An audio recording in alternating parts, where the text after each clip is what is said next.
Finally tonight, a farmer who just would not give up, digging in his field in Michigan when he thought he hit a fence post. It was a cool Friday morning when a farmer and his two friends were out working in the field and noticed something odd. They had no idea they were about to make an incredible discovery.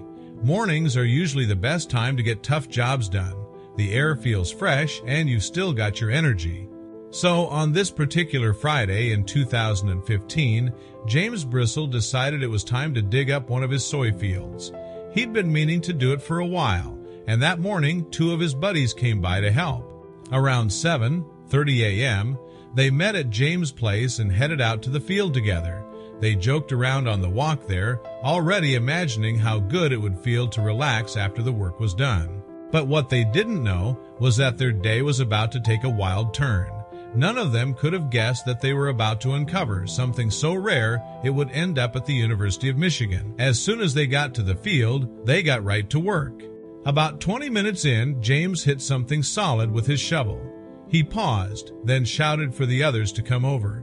"Hey guys, there's something here. Come take a look at this," he yelled. The three of them gathered around and started clearing out the area where James had hit the object. It was hard to see through all the mud, but they could already tell this thing was huge. At first, they guessed it might be an old fence post, maybe just bent out of shape. But within minutes, they realized they were way off. Soon they managed to dig up a massive bone. At first, it was still covered in dirt, so they weren't sure what it was. But once they cleaned it off a bit, they realized it was a ribbone, and it was enormous. James stood there in shock, trying to process the fact that something this big had been under his field all along. After a few seconds, the surprise started to wear off, and their curiosity took over. One of James's friends even started laughing and joking around, claiming they'd found a dinosaur. He picked up the bone, ran around the field, and yelled, "Here comes the dinosaur! We found the dinosaur!" Well, it wasn't a dinosaur, but if not that, then what was it? Not long after the men started shouting, James's young grandson heard the commotion and ran down to the field to see what was going on. When my 5-year-old grandson saw the pelvis, he just froze. His mouth dropped open, and he couldn't stop staring, James said. The little guy was clearly amazed. The men still didn't know exactly what they'd found, but they were certain it was something special. At the time, they figured the rib bone was probably the only one buried there, but they were in for a big surprise. There were more bones still hidden underground, a lot more. Since they had no way of figuring it out on their own, James and his friends decided to contact the paleontology department at the University of Michigan. They knew this was bigger than them, and they were right. Before long, a team of experts arrived at the field to investigate. Dan Fisher, a professor of paleontology and head of the university's Museum of Paleontology, came along with the team. The moment they saw the rib, they could tell what it was, but instead of saying anything, the scientists just stood there in silence, staring. James and his friends exchanged confused looks. They were growing impatient. They didn't say a word, and I figured they were just trying to piece together how it could have ended up in my field, James said. Finally, after what felt like forever, Dan spoke up. He said he had an idea of what the bones might be, but he believed there could be more buried nearby. He asked if he and his team could dig deeper to confirm it. I told Dan they could dig, but I was honestly nervous they might be wrong, James admitted. The team got started right away. They had just one day to uncover as much as they could. 15 staff members from the university rolled up their sleeves and got to work in the muddy field. They also brought in local help, an excavator named James Ballinger. No one knew what they might uncover, and that made the whole experience feel like something out of an adventure story. As they worked, the crew came up with all sorts of ideas about what the bones might be or what might happen to them, but one big question kept coming up. How in the world did these bones end up on James's farm? Then, right in the middle of their digging, one of the workers suddenly yelled out. Everyone rushed over. He pointed at something huge sticking out of the soil, a massive tusk. That moment changed everything.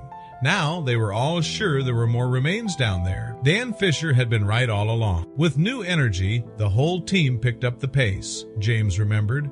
Once they found the tusk, Dan looked at me and finally said the bones might belong to a woolly mammoth. Dan also shared that he hoped James would consider donating the find to the University of Michigan for research. He explained that the mammoth probably lived somewhere between 10,000 and 15,000 years ago. He also guessed that hunters might have taken it down. There was even a mark on the rib that looked like it had been butchered. But then the men wondered aloud, if it had been hunted, why didn't they eat it? Why bury it instead of selling it or using it? None of them had the answer yet, but they were determined to find out. That's when Dan explained that ancient hunters might have placed the mammoth in a pond to keep the meat from spoiling, a kind of early way to preserve food. Meanwhile, the digging continued. The team stayed hard at work, hoping to find more pieces of the puzzle. After hours of digging through the soy field, they finally uncovered something truly surprising. Along with the pelvic bone, they found a skull with 2 massive tusks, ribs, part of the spine, and both shoulder blades. It was an unbelievable sight. Dan called it one of the top 10 most important discoveries ever made in Michigan.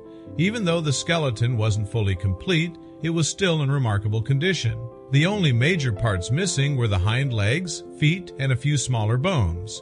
And the fact that they were able to recover so much of it in one piece meant scientists might learn more from this find than from any other mammoth remains they'd studied before. Though it looked like a woolly mammoth, Dan explained that the animal may not have actually been woolly. Based on the features, he believed it might be a Jeffersonian mammoth, a rare kind thought to be a mix between woolly and Columbian mammoths. These types show traits from both species. No matter which type it was, one thing was clear. This was a rare and incredible find. Word about the mammoth spread quickly around the area. Curious neighbors and visitors started showing up at James's farm to see the bones for themselves. We've had people drive out from Battle Creek and Jackson, James shared in an interview. They come into Chelsea, stop somewhere to ask for directions, and then head straight here. He added, we've had teachers, kids, parents, and even grandparents come out. Just this morning, we had a man in hospice come by to see the bones. The reaction has been incredible. So, what happened to the mammoth skeleton in the end? James decided to donate it to the University of Michigan. What would you do if you were in James's position? Would you be willing to part with such an amazing discovery? Let us know your thoughts in the comments below. And if you found this story interesting, give it a thumbs up and share it with someone who loves learning new things. Don't forget to subscribe to the channel for more amazing real-life discoveries. Thanks for watching. See you in the next